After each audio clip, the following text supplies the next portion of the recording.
sababu wewe unasoma huku unajishughulisha. Okay, sawa, umekuja vizuri sana Swale. Mimi cha kwanza nachoweza kuwaambia wanachuo wasiogope. Kwa sababu wanachuo wengi wao majority, mimi nimesoma chuo na nasoma chuo na ninafahamu. Majority ya wao ni wadogo sana, na siku hizi watoto wanakuwa wanamaliza wadogo sana. Au fresh from school ambao wanatoka form 6 na ambao wanatoka form 4 ndio wengi kuliko wakina sisi ambao tumekubuu kwenye maisha. Kwa hiyo sasa cha kufanya hapo, wasiogope. Wajaribu, wasiogope. Hata zile nafasi za kujitolea. Jaribu. Kama unasomea journalism, jaribu kwenda kujitolea, kwa sababu sasa hizi kuna kitu kinaitwa emerging of new technology.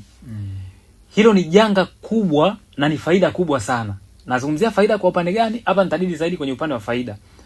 Leo hii kwa wewe ambaye unasoma masscom ama unasoma journalism, sio lazima uende ukaajiriwe kwenye mainstream fulani ama kwenye chombo fulani cha habari. Hapana.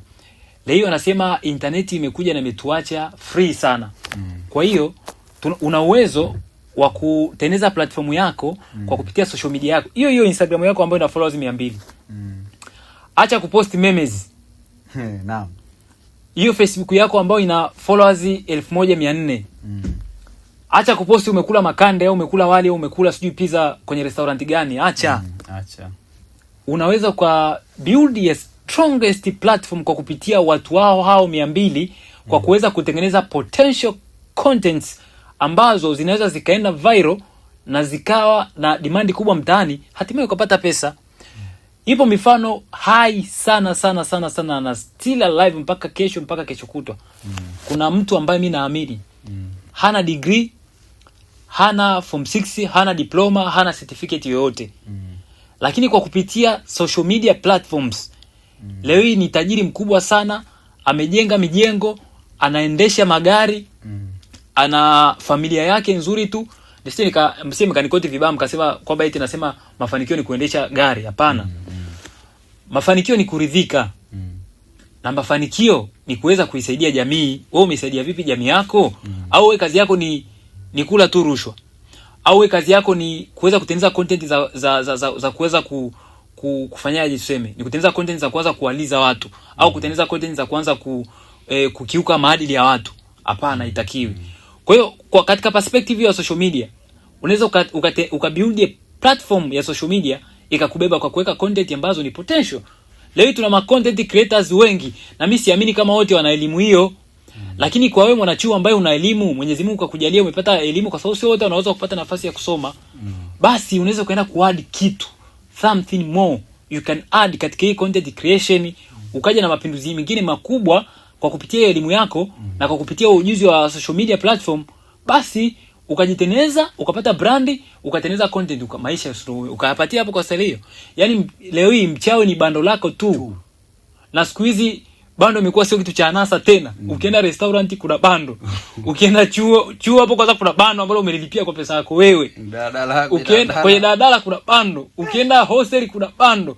Ukienda sijui kwenye ofisi ya rafiki yako, ukija ofisini kwangu Kurasa TV kuna bando. Sasa niambie, utashindaje kutumia hilo bando haya mabando ambayo nimeyataja huku kuweza kutengeneza content ambazo zitaenda viral na zitauza? Siku hizi mitandao ya kijamii inalipa, sio kama zamani. Zamani watu walikuwa wanafanya for leisure. Siku hizi content kwenye social media ni dili, ni pesa, ni gharama. Kwa hivyo wewe usije ukaanza kuposti umevaa sijui shati jipya, umenunua sijui wapi, umevaa sijui suruali mpya, umenunua wapi, sijui umepost kama hizi. New posts in town in China Guangzhou. Acheni hayo maswala hayo. Tumia platform kwa ajili ya kukunufaisha. Naam, shukrani sana Mr. mtangazaji wa taifa Abedres Somi. Niongezee kitu hapo. Kumalizia nini tena hapo jamani? Mimi nitaka kumalizia kitu kingine kwamba pia ndugu zangu, wanafunzi wenzangu, wanachuo wenzangu, hivi kuna tofauti kati ya mwanafunzi na mwanachuo? Utofauti upo. Mwanafunzi anasoma advance, anasoma O-level. Mwanachuo anasomea kazi. Au mwanachuo anasomea bachelor. First degree, second degree, third degree. Wamalize. Unakuwa dokta. Na mimi inshallah baraba majali unakuwa dokta. Nitaenda mpaka kwenye dokta ndugu yangu. Kwa nini nishindwe kwenda huko? Mimi naamini Mwenyezi Mungu na mimi wachawi siwaogopi ndugu yangu.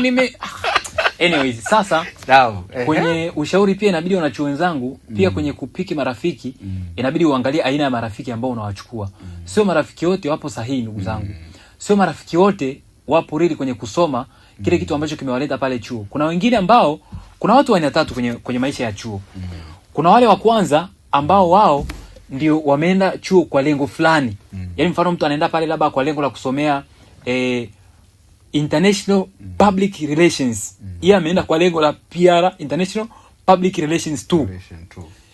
Kuna yule ambaye anaenda kusoma hiyo International Public Relation kwa kusikilizia. Yaani kwamba yeye kakosa vitu vyote vya kusoma. Ndio ile akaambiwa, "Wewe bwana ukasome hata PR huko bwana. Uje kuwa afisa habari bwana."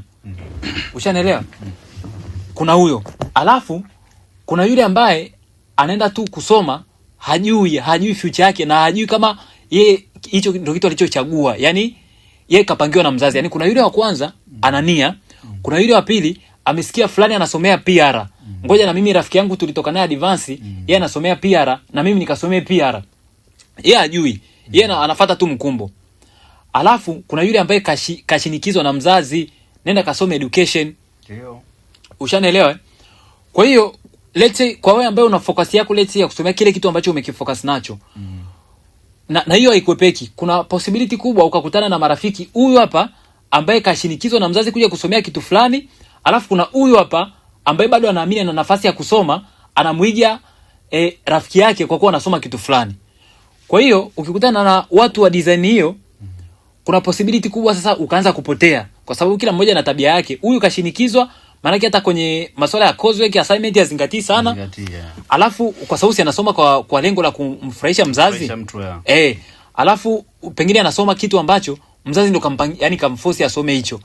Ushanielewa? Kwa hiyo probably hana nia ya dhati. Kwa hivyo hata ile kwenye performance ya coursework na masuala ya assignment, test, quiz, whatever, anaweza asiconcentrate. Alafu pia kuna huyu mwingine ambaye yeye yupo. Yaani sio wa moto, sio wa baridi, amekaa hapa hivi. Kwa kuwa rafiki yake Amina alienda kusoma PR, na yeye akuona cha kwenda kusoma kingine, anaenda kusoma PR kama rafiki yake Amina. Kuna watu wa hivyo vioni ndugu yangu. Kwa hiyo naye pia anaweza asizingatie au anaamini kwamba bado ana nafasi nyingine. Hisi Amina ndo kaenda kusoma. Kwa hiyo mimi nikifeli hapa ama nikishaona matokeo ya hapa, basi nitaanza kujitafuta sasa. Sasa anakuharibia wewe ambaye una lengo na una nia ya dhati. Ndio. Kwa hiyo tuangalie pia na aina ya marafiki ambao tutakuwa nao. Lakini pia zipo tabia nyingi tu ambazo huwa zinakuwa created pale chuo. Mwanafunzi ametoka nyumbani akiwa vizuri, akirudi nyumbani mpaka wazazi tumeshasikia malalamiko. Wanangu walikuwa vizuri, ameshaenda kule chuo kaka hostel, sio kaka hivi na hivi na hivi, amerudi tabia imebadilika. Wengine wanaanza kujiingiza katika vitu ambavyo sio. Lakini kingine nilikuwa nawaambia wana vio wenzangu wasijaribu, yani wajaribu kujitolea. Ukisikia fursa inapatikana mahali, jitolee. Ukisikia kuna seminar, kuna warsha, kuna mikutano mbalimbali inafanyika, kuna zile courses, induction courses zile, inabidi tu uhudhurie kwa sababu kule ndio sehemu ya kutengeneza connection. Kwa sababu una kitu, kwani una nini wewe si mwanachuo? Alafu hizo zitakusaidia nini? Hizo zitakusaidia kwa sababu umeshahudhuria katika seminar mbalimbali, utakutana na connection ya watu mbalimbali, utajitolea sehemu. Nikisema kwenye kujitolea, kwa sababu ndugu zangu wana vyuo, unamaliza chuo, tangazo la kazi limejitokeza, linahitaji mtu mwenye experience ya walau 5 years. Wewe umetoka fresh from school. Ushanielewa? Alafu una uzoefu aina yote, alafu baadaye ndio utaanza kusonya sasa. Unaanza kusonya kwa sababu huna uzoefu. Lakini ingekuwa kwa mfano kama kwenye media, umeanza kupata nafasi labda ya kuanza kupiga picha hapo kwenye media fulani, au hata kufanyia interview kama hivi, unaanza kuchukua experience ndugu zangu. Leo hii nakwambia tu ukweli, mimi siku zote si mtu wa ukweli, nikwambia black white. Yeah, tunafahamu. Kuna baadhi ya vyuo wanafunzi ukimuuliza tu swali moja tu ajielezee labda yeye anashindwa ndugu yangu, anangata mic, anangata kucha. Leo hii kuna baadhi ya wanafunzi wa vyuo wanamaliza vyuo hawajui kutuma email. Leo kuna wanafunzi wanamaliza vyuo. Au basi tuishie hapa. Naam, shukrani sana. Kiukweli tunapata elimu na haya ndo mambo mazuri ambayo yanapatikana hapa FMW TV. Ni fikra na maisha ya wanachuo. Hapa utajipatia vitu vizuri zaidi. Utapata elimu, utapata ushauri, lakini pia utapata motisha kuendea chuo, lakini pia kuendea mtaani baada ya kumaliza chuo. Ukiwa chuo Ukiona kuna sehemu kuna fursa, kajitoe kafanye. Ukiwa unataka kwenda chuo, usiogope. Elimu sio vita na chuoni hakuna ubabe. Ni kitabu tu mwanzo mwisho. Mimi ni Swaleh Kasim wa FMW TV. Usisahau kusubscribe, comment na kushare. Njoo tuongee wewe mwanachuo.